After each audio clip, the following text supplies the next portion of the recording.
Chapter 27, Strategic Missteps.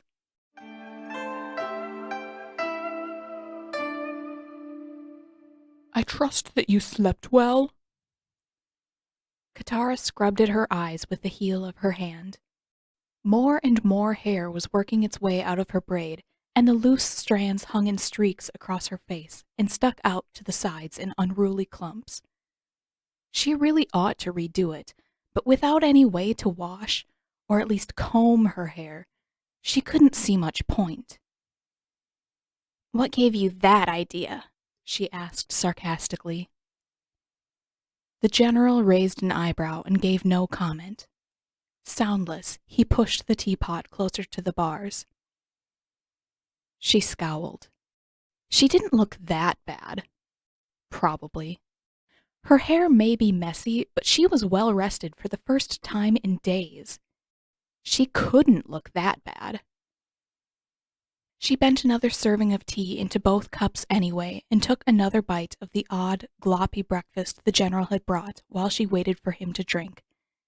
The food, surprisingly, didn't taste terrible.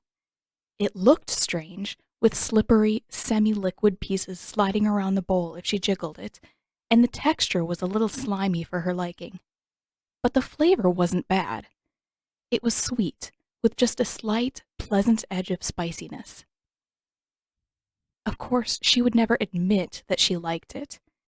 It was Fire Nation food, and she was determined to stay far, far away from Fire Nation food for the rest of her life once she got out of here. She was sure she could manage that. All she had to do was stay far away from the Fire Nation. "Do you always have breakfast this early?" she asked. It had still been dark when she woke up, and by the faint light through the porthole behind her, she could tell that the sun hadn't made it very far across the sky yet. She normally wouldn't be up quite so early, but that, she figured, could be blamed on the fact that she'd fallen asleep so early yesterday afternoon. Even after 2 whole days without rest, it seemed that she couldn't sleep much longer than a reasonable person on a reasonable day. Sometimes she envied Sokka a little. He could sleep for days if he tried hard enough. But at least when she'd woken up, the guard waiting outside the cell was less grumpy than either Masao or Daiki, and she hadn't had to wait very long before the general appeared with breakfast. Waking up on a Fire Nation ship could have been much, much worse. Quite often, the general replied. It is rather common among firebenders to rise with the first light of dawn. He took a sip of tea. Or, when one gets old, sometimes much earlier.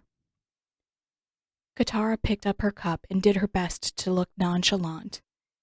If that was true and all the firebenders rose early, maybe she could use that to her advantage.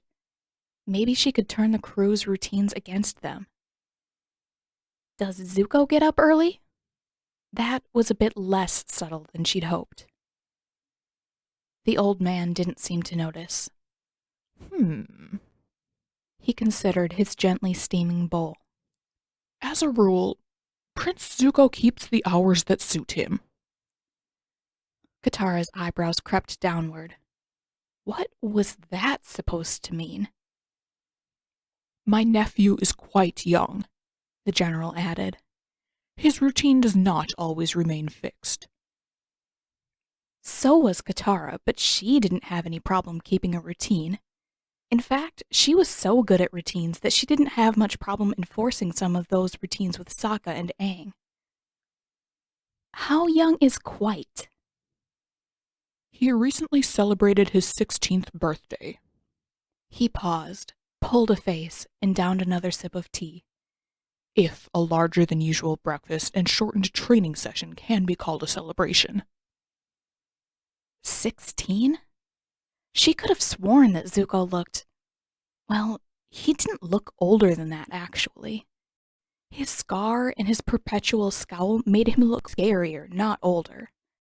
Still, she never would have guessed that he was 16.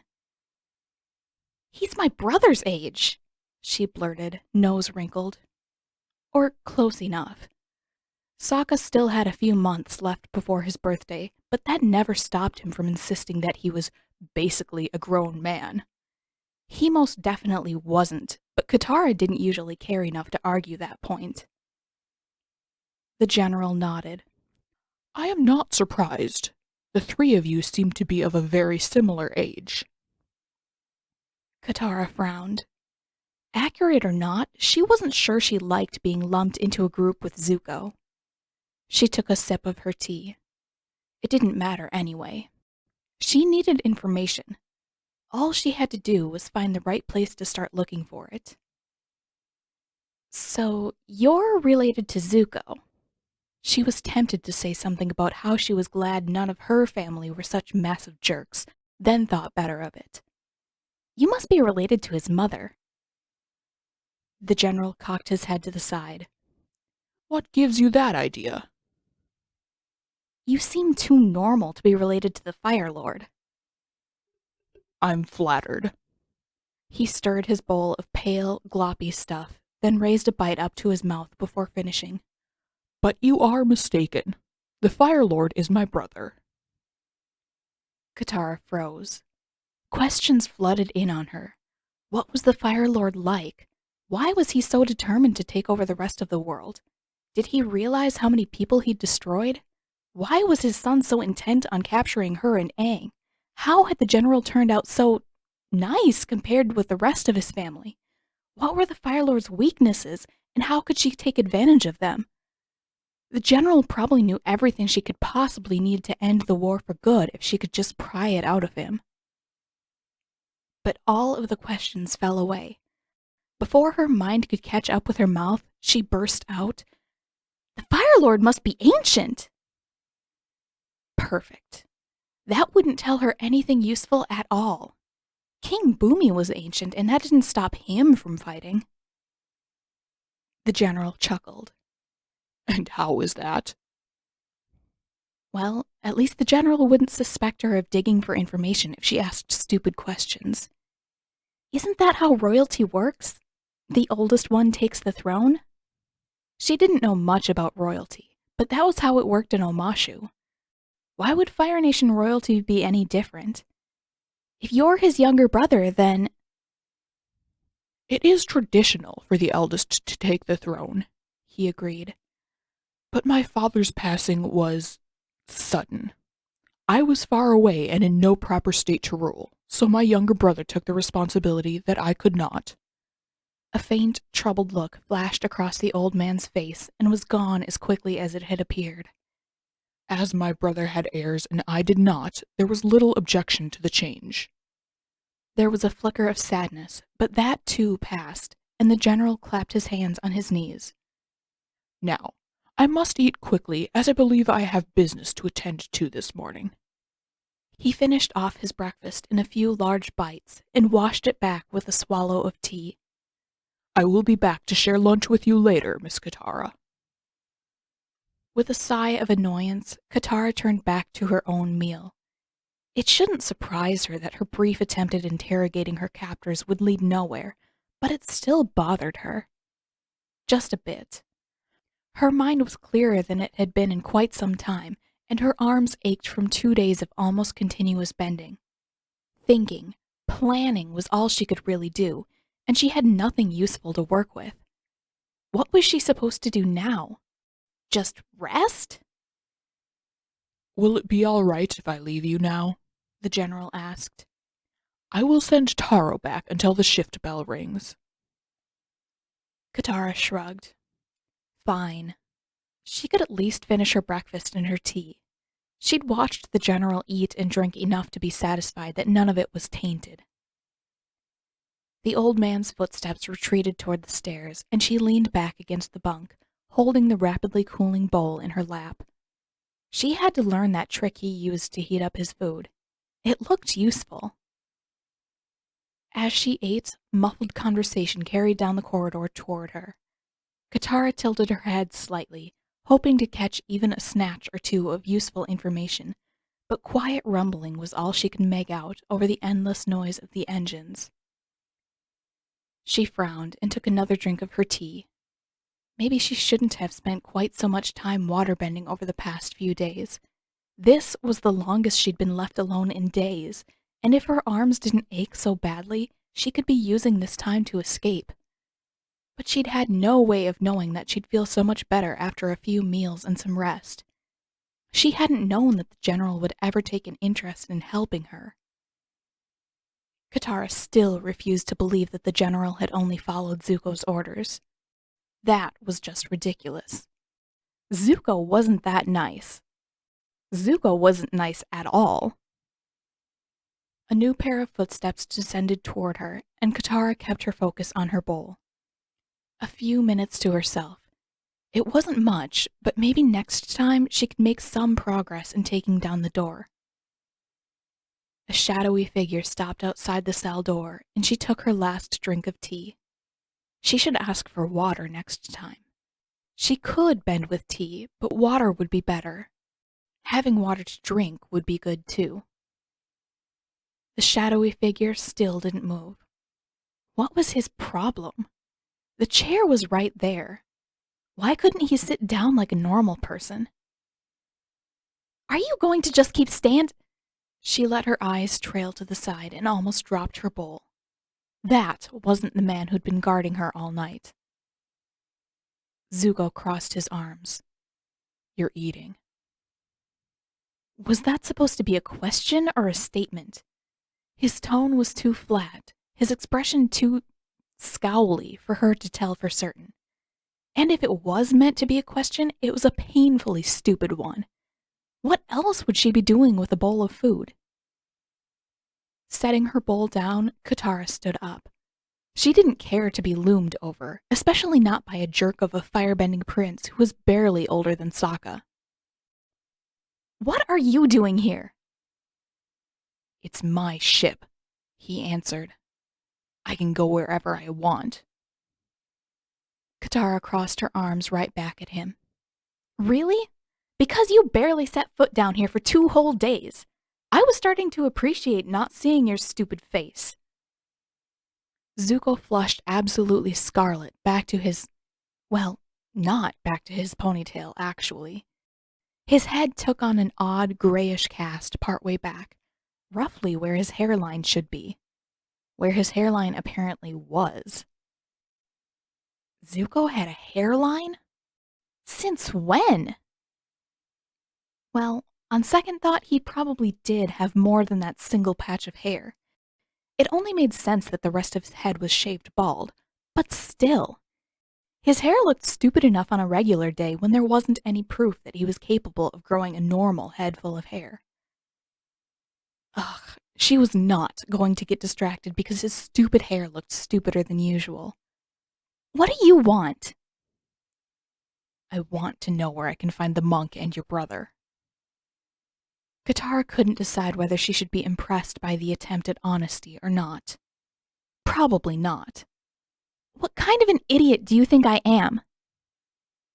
He scowled deeper and started to speak, but she cut him off. Seriously, if I knew where they were, why would I tell you? So you don't know where they are? Katara threw her hands up. Ouch! She should probably avoid that until her arms stopped aching. How would I? Do I look like a fortune teller to you? Do you think I can magically see what my brother is doing while you're keeping me locked up here? Zuko's scarlet flush darkened a shade. Can you at least tell me which way they're going then? No! Katara shouted. I don't know that either! How do you not know which way your friends are going? Didn't you pay attention when you were with them? She gaped. She knew which way they had been going. She couldn't say what Sokka and Aang had decided to do since then. They could still be traveling north, or chasing after Zuko's ship, or trying to find Dad, or looking for help somewhere else entirely. How in the world was she supposed to know that? She let a mocking edge creep into her voice. Oh, I'm so sorry, Zuko. I must not have been paying close enough attention to where they've been headed these past few days. Tell you what, you can let me out of this cell. I'll go find them, and then I'll be right back to tell you which direction they're going."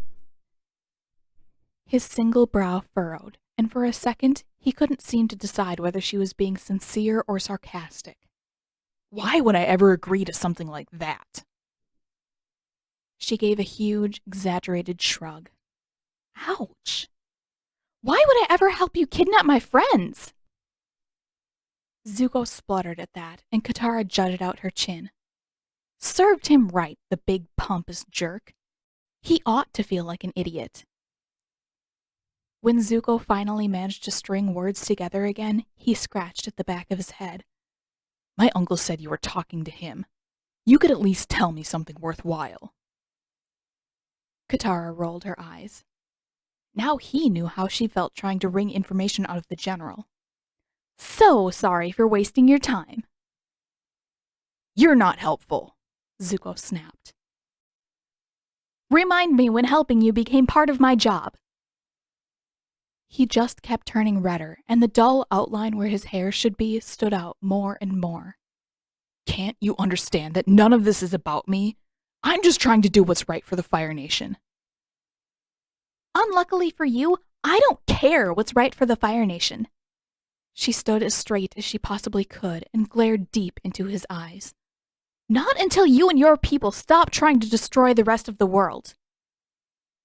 His mouth opened and closed a few times before he managed to form another sentence. I liked it a lot better when I didn't have to talk to you. The feeling's mutual, she answered hotly. Zuko scowled, scratching his head, and then started to turn away. Katara couldn't stop herself. She took a step closer to the bars before he could step out of sight and shouted, "And your hair looks stupid!" In profile, she watched his face turn several more interesting shades of red. Spluttering again, he peered back at her. Well, yours is stupider. Before she had a chance to reply, "That's the worst comeback I've ever heard, and my hair is not stupid." Zuko let his arm drop back to his side, and something small and blue slipped past the end of his sleeve. That wasn't his. It couldn't be. Firebenders didn't wear blue, and yet there it was, a little circle of pale blue dangling from his wrist. "Where did you get that?" she demanded at his retreating back. Now that she'd had another moment to look, she knew exactly what that little bit of blue was. He didn't pause to look back, but he somehow seemed to know exactly what she meant. Still walking, Zuko shoved the pendant back up his sleeve and out of sight. "Zuko! That's my mother's necklace, you thief!" There was no way to know whether he'd heard her or not. Before she had a chance to yell at him again, Zuko pounded up the stairs and slammed the door behind him.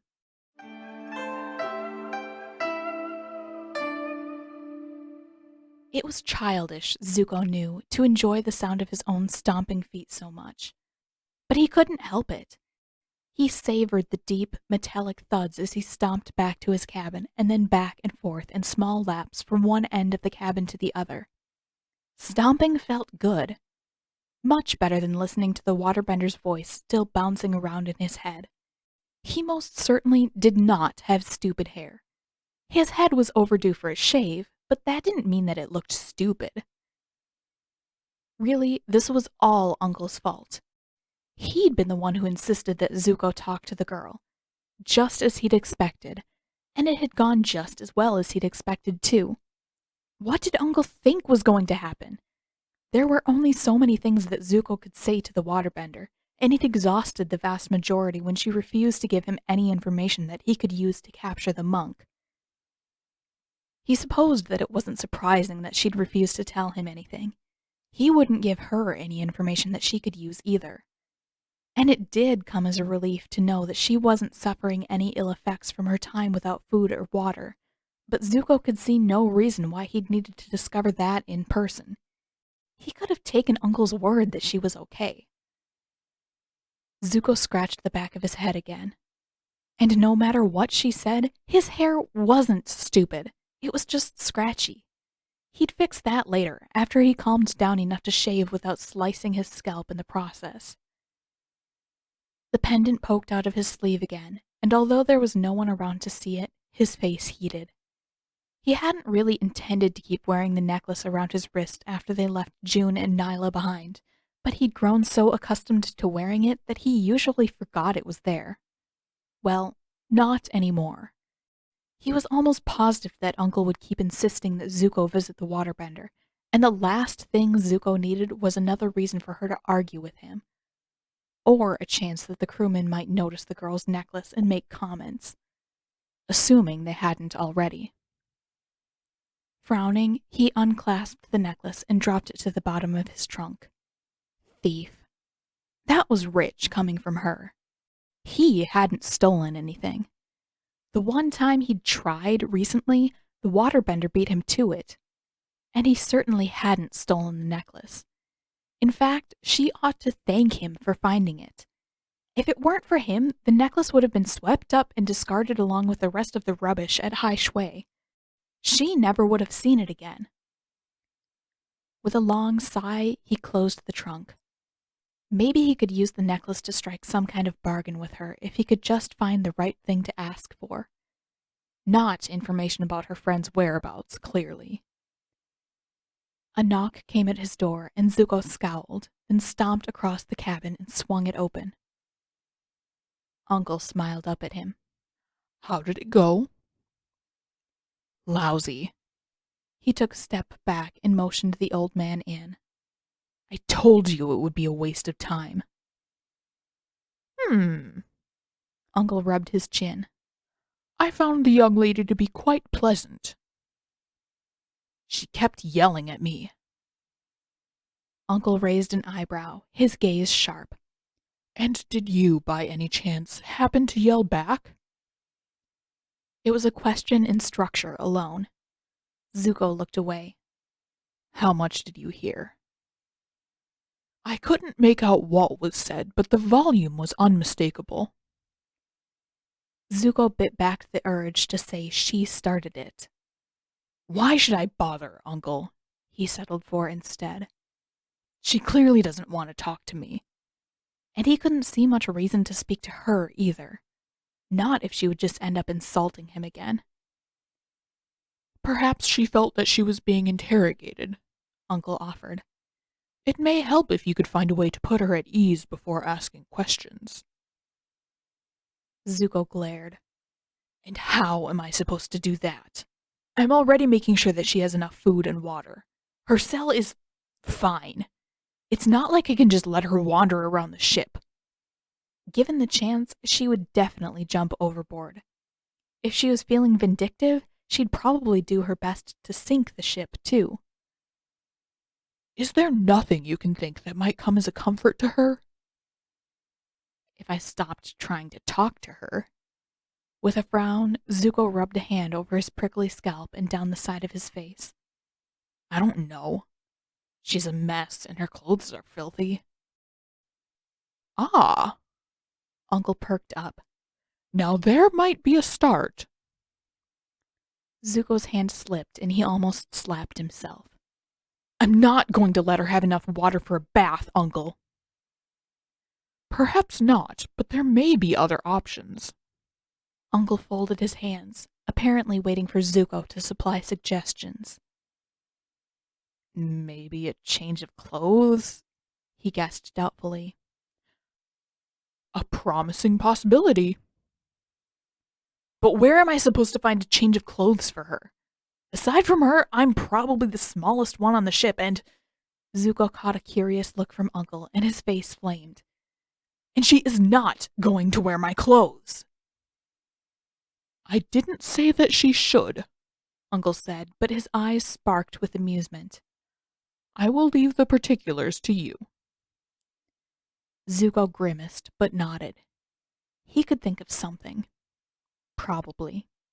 He doubted that it would make any difference, but he could try. Uncle started to turn away, then paused. Is something else troubling you, Prince Zuko?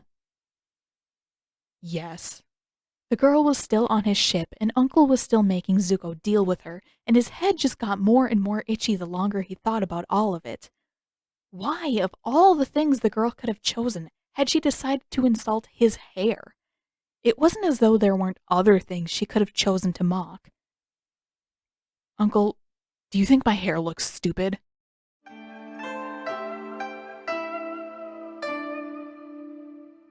In hindsight, a shouting match against the Prince of the Fire Nation probably wasn't the best idea Katara had ever had. Not when she was locked up on his ship and all but powerless. If he'd been angry enough, he could have used his fire against her, and the few meager drops of water that settled on the walls would have been her only defense. But something about it had felt good. Yelling at him, telling him that he had stupid hair, it was juvenile and probably dangerous, but it felt good. She hadn't realized how angry she was until she was shouting at him, and once she'd started, it was like taking the lid off of a boiling pot.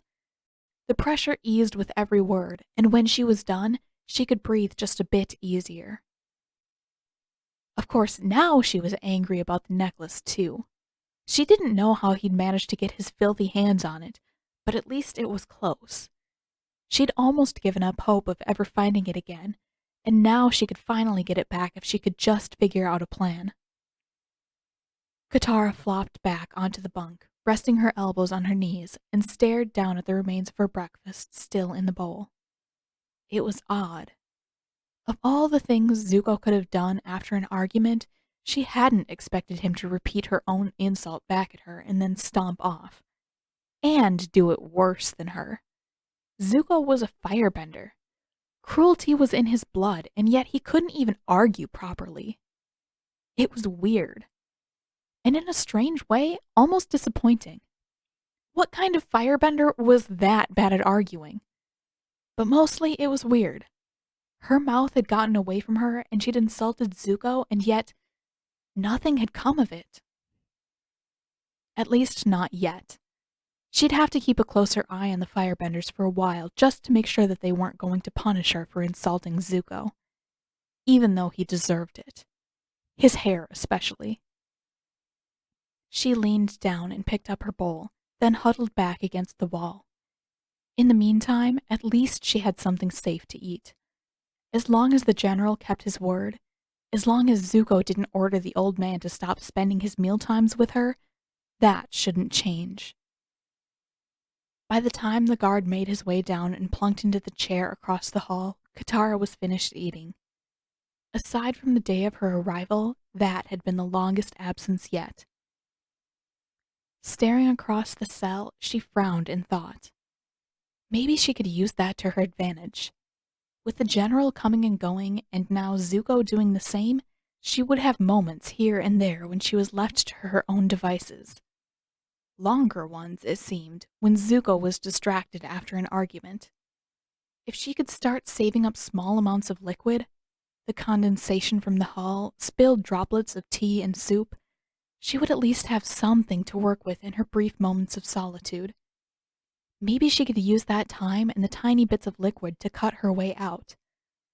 Of course, she'd never tried to cut steel before, but she'd sliced up plenty of vegetation. Water could cut things. Steel would just take longer. And if she was careful, she could work a few minutes at a time over a few days, or longer, until the door opened at last. If she was careful about it, she might even be able to make it off the ship before her absence was discovered. But that still left her necklace. Katara drew her knees up to her chest and rested her chin on the back of her hand. It could be a problem if Zuko wore it all the time. Getting her scroll away from Maskey had been easy enough, but Zuko probably wouldn't be quite as easily distracted. And if he didn't wear it all the time, that was a problem too. The ship was big. How would she find a tiny little necklace somewhere in all this space? She didn't even know where Zuko slept. Probably at the top of the command tower or something. Wherever the fanciest, most prominent part of the ship was, that had to be where Zuko slept. Letting out a long breath, she clenched her fists. She was going to get her necklace back. And she was going to escape. It was just a matter of figuring out how